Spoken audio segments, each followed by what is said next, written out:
Good morning. Mr. Jeff here with AKLA Martial Arts out of Hudson, Massachusetts. Today is day number 8 of our live streams during the COVID-19 crisis. We'll be doing this every morning, giving various pieces of our program to the public so you can hopefully apply it to your situation at home and add a little structure, find a little help, maybe just get a good workout here and there or learn a thing or two. If you want to learn more about our virtual program, you can actually try that for 2 weeks for free. It's 100% virtual right now. So go ahead and go to karateforfree.com. That's karate number 4 free.com. We also teach yoga. Okay, so we've gone over some fundamental pieces of waking up and warming up. That's kind of the theme of this live stream. Today I want to talk about a couple of things. First, I want to talk about our 3 principles of leadership that we teach in our academy. That goes hand in hand with our program. Second, I want to talk to you a little bit about the difference between knowledge and wisdom. Now, a huge part of our program is driven on the development of character. Basically, training yourself, whether you're 2 years old or 200 years old, you're training yourself to develop and reach for perfection of your character. Now, we know that we're never going to reach perfection because we're imperfect beings. However, we strive for perfection in everything we do. Now, our 3 principles of leadership are how we do that. First and foremost, you need to be confident. Confidence is key. You need to be so confident in yourself that you can do it, that you are capable of becoming a better person today than you were yesterday. And you're even more capable of becoming a better person tomorrow than you are today. Confidence is so key that you absolutely, especially, have to be confident and believe in yourself, even when nobody else believes in you. This is what we teach all of our students. Confidence comes first, because if I don't believe in myself, I'm not going to be able to use any of the other principles of leadership. And I'm just probably going to consider myself a failure. But we know, as martial artists and black belts in training, and even yoga practitioners, that you only fail when you give up. So confidence is first. The second principle of leadership, focus. Now, first I have to be confident in myself and know that I can focus. Right? If I tell myself I'm not good at focusing, I can't focus, I'm already losing the battle. So confidence has to come first. Focus. You have to be focused in order to pay attention to important information. Whether it's in the classroom, whether it's at work, whether it's just something happening in your life, like a big crisis causing you to be stuck in your house for multiple weeks, to either have to work from home, not work at all, can't go to school, all of these things that we're dealing with. This is the opportune time to focus because you have nothing but time on your hands right now. And it's very important that you understand that. Okay? So focus. We'll teach you how to focus. Right? Now it starts, I'll give you the first one. It starts by looking. If I'm not looking where I'm supposed to be paying attention, it's going to be pretty hard for me to focus. Right? So that's the first step. It's hard when we're talking to each other, especially when we get a little bit nervous. We don't look at each other in the eyes anymore. That doesn't happen a lot these days. And I'm just as guilty as everybody else when it comes to that. So what I tell my students is if you struggle with that, it's a confidence issue. So maybe don't look at somebody in the eyes the whole time you're talking to them if it bothers you, right? Look down, and then every now and then look back up. Just to develop the practice of focusing on who you're talking to and focusing on developing and not giving up, even though you're nervous. So it goes back to confidence right away in order to use focus. You have to be confident that you can focus no matter how distracted you are. You have to believe in yourself, especially with those math worksheets and those packets that kids are sent home with right now. it's hard for parents to focus to help them through it because the way they're doing the math today is way different than it was when we were kids. But I promise you, parents, if you focus on it, you can find a way to direct your kids to figure it out for themselves because they are smart enough. All right, that leads me to the third principle of leadership. That's respect. We have to be respectful to one another. It doesn't matter if we differ in opinion. It doesn't matter if somebody's disrespectful to you. Part of your practice is to be respectful at all times. So, for instance, when we're talking to each other, if it's a boy, I say sir. If it's a girl, I say ma'am. And we go back and forth saying that. For kids, you don't necessarily have to say that at home, but you should say mom and dad, right? And when you're answering a question, you would go, yes, mom, yes, dad. Kind of like when we go, yes, sir, no, sir. You apply that to the person you're speaking to, right? And my kids know when dad gets serious, it turns from yes, dad to yes, sir. Right? So try that out, parents. See how that works with your kids. Now, these three principles of leadership are the core fundamental building blocks to developing the character. Character has to come first before any of the physical stuff in martial arts. And if you're interested in learning how our program does this, I urge you, go to our website, try the 2 weeks, and see what we can do to help your children manage their character while they're dealing with their situation at home. And if you don't have kids, but you still want to try it out, we have an adult program as well, and we can adapt it to your lifestyle and your situation. So don't hesitate to call. Even if you just want to have the introductory lesson, it's free, and you can learn more from there and decide if you want to move forward with the 2 weeks, okay? All right, so that's the first leg of our character talk today. We have character lessons in every class. There's always something that we're working on and something that we're learning. Now, the difference between knowledge and wisdom is pretty hard if you're not focused, confident, and respectful, right? Once you lay that foundation, now you can start looking at the bigger picture. Right now, we're stuck in the house, and we're just taking in all of this information every day. Information about everything. The economy, our health. Is this going to get better? Is school going to end? Is it going to continue in 2 weeks? Is it going to end early? What's going on with the rest of the world? On top of that, we have to learn more from our schoolwork. We're soaking in all of this knowledge all the time. Well, before this crisis, our program actually teaches the difference between knowledge and wisdom in our practice. And that's where it becomes key. You start with your character, and then you start to develop a practice, kind of like we talked about in one of our last videos. A doctor doesn't just do medicine, they practice medicine.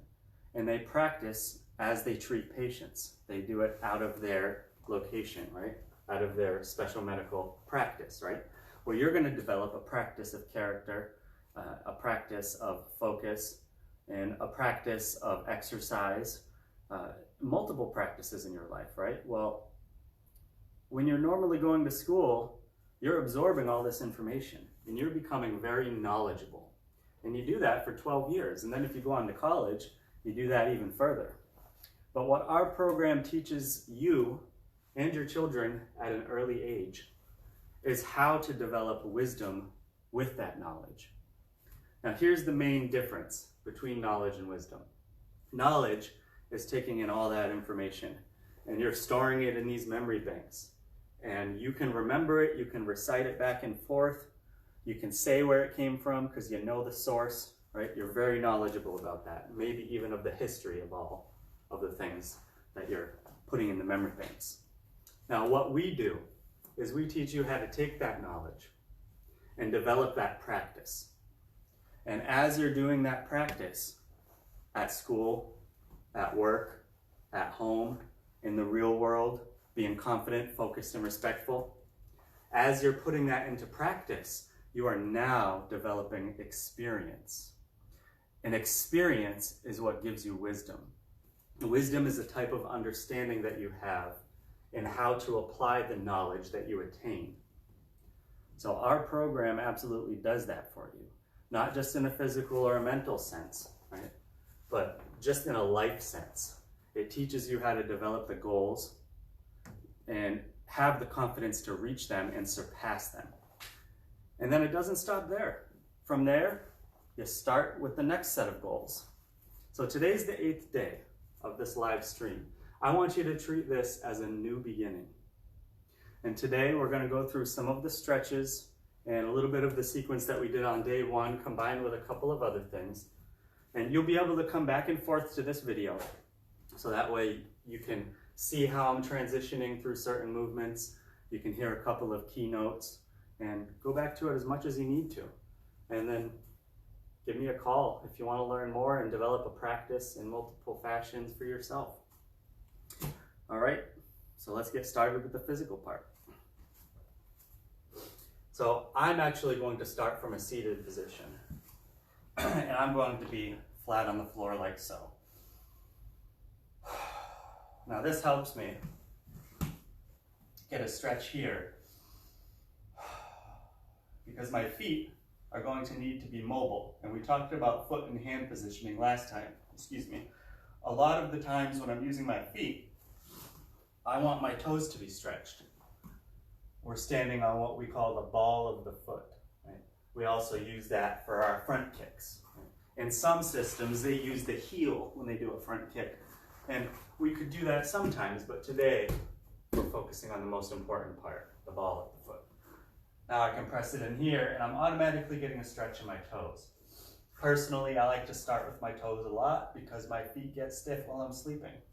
And they get stuck in a position and they need to be stretched back into the position that my body's used to. Good. Now from there, I'll flatten them one more time. And now I'm just going to kind of rock back and forth. If you have knee issues, consider putting a blanket, something cushy under your knees. This mat is already cushy, so we don't have to worry about that here. We don't really use yoga mats that often here because we have a giant mat, right? But in some of the other places that we do teach the yoga, where we have hardwood floors, for instance, we'll definitely utilize blankets and mats. But if you decided to do a virtual program with me, I would actually assess your practice area and we would develop it according to your goals for whatever that program is. Now I'm just getting some rotation in my legs. And from here, I'm going to bring my legs forward and I'm going to press my fingertips into the floor. I'm going to inhale, come right up onto the balls of my feet, and then I'm going to exhale. Just bring them out gently. I want to try to keep it as gentle as possible. Just warming up the inner muscles here. Big tendon that goes right up into the glutes and the groin muscle.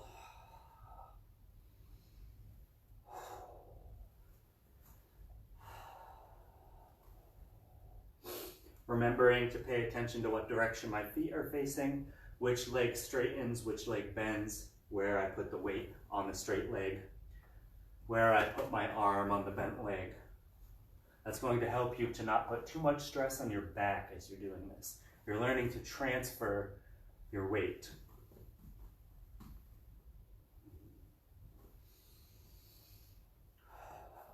And I can always use a chair or something to help me through this. Now I'm just warming up these muscles, but I'm also getting a little bit up here. These are the same muscles that I would use if I was in the push-up position.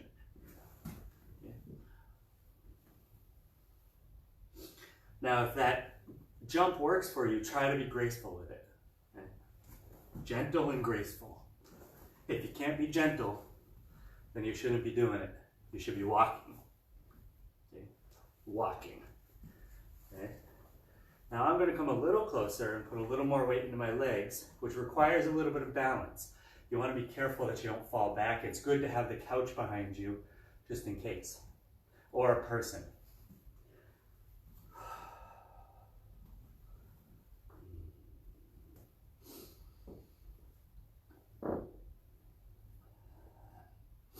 Now from here, I'm going to bring them in just a little bit. Now I'm kind of like a center playing football. I'm about to hike the ball, right? Using one, if I know a way to distribute the weight into my knuckles properly, I put that into the ground. I don't want to use the middle knuckle or all of these ones. It's right here. We try this side too. Now, if I decide I want to come up, I go right here. I place my hands into my legs. I could even go here or here. Once I'm up, my arms go behind my legs. I bring them in. Now I'm in my standing position. Get my arms into it. I'm just drawing a circle.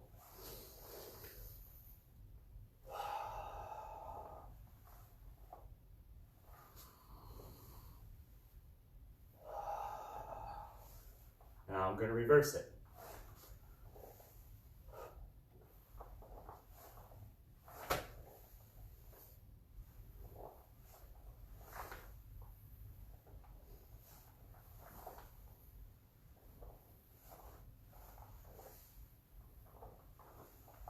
And now, see how I go up and down.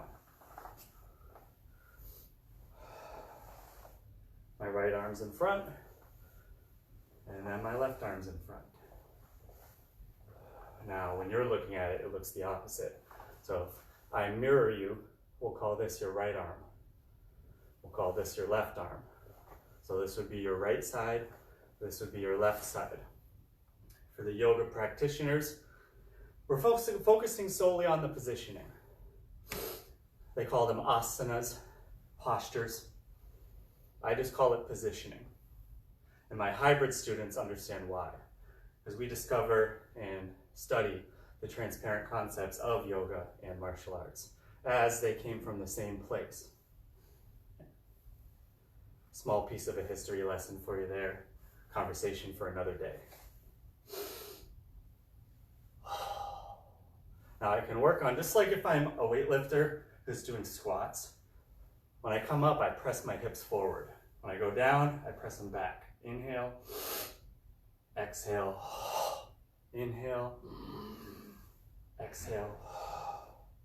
Now, from here, I'm going to work on some of that rotation, which gives me a little bit of a spinal twist here with my torso. And I'm just going to pivot my foot into my forward bow stretch. Also, a variation of warrior, Virabhadrasana. Inhale, exhale, inhale, exhale. I'm not even using my hands right now. I want to feel my center of gravity right here. If it goes too far, okay, or too far this way, okay, depending on your reasoning, that could be good. But it could also be bad if you're not paying attention and being focused. You have to be focused on the reason that you're doing everything. Why am I turning this way?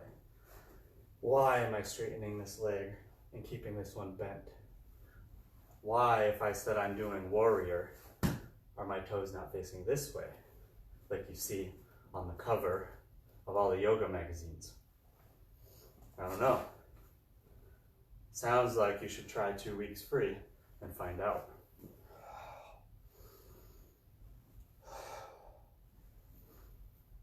Now I'm going to add my hands to it. Just being natural with it.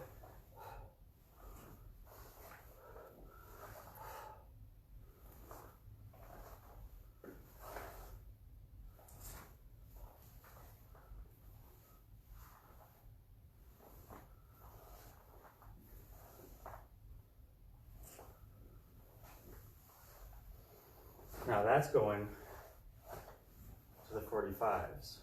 If I want to pivot completely, let's say I'm used to being very linear with my perception of movement in yoga rather than kind of circular, I try to apply a circular approach to it. So you can find different ways to get into your standing positions. So if I want to be facing this way, but my feet are here and I can't quite do it this way, maybe I'll do the stretch first because I can stand strong like this. I might even, for you hybrid students, Take it to the twist stance.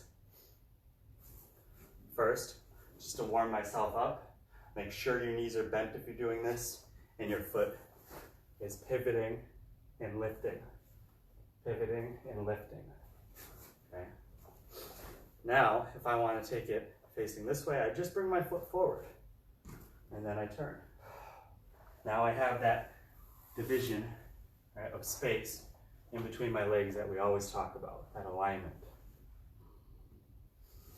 Now I can focus on that linear approach to all of my yoga postures. I could turn my toes if I want to. I'm not going to. Sometimes I'll do both. I go this way. I might even take it down to this way. And then if I need to, I can bend this one. This is how I tie my shoes every day. Check out my video on AKLA Inc. on YouTube that talks about 10 yoga poses that you do all day and you don't even know. Now I do the other side. I turn this way. I might not even do it exactly the same as I did over there because my body isn't responding that way. It's saying, do it this way now, because this feels where I can relax and it feels comfortable. Again, like the Jefferson squat, right? Left foot in front in this case. Pivot. Now, and then with this one, I'm going to keep my knee bent. And then I'm just going to get into like a runner's pose. And I come back up. And I'm here. I bring my hands down. And I find a balance pose. From here, I'm just going to transition. Might even bring the hips down for a moment. Inhaling. And then I'm going to slowly, just like we did before, do one push-up. As slowly as I possibly can, focusing on my breath.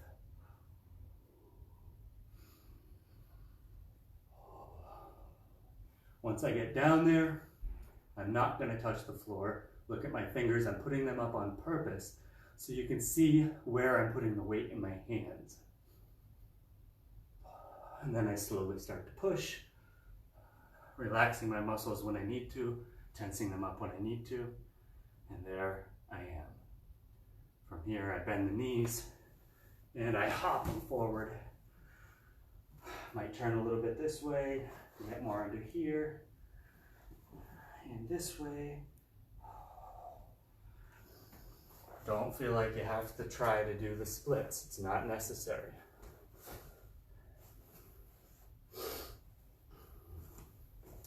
And shake out my legs.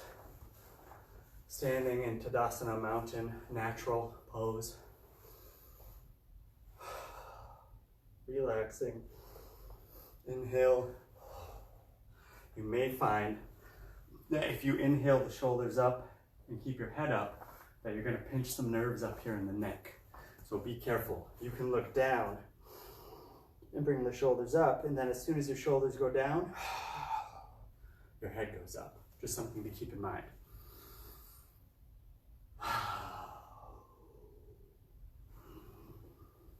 If your heart rate's up a little bit from trying that, again, slow down your movement. Don't stop it abruptly.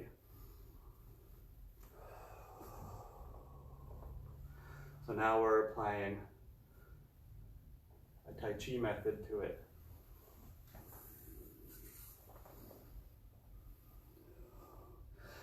What I want to try to do is match the speed of my breath with the speed of my movement.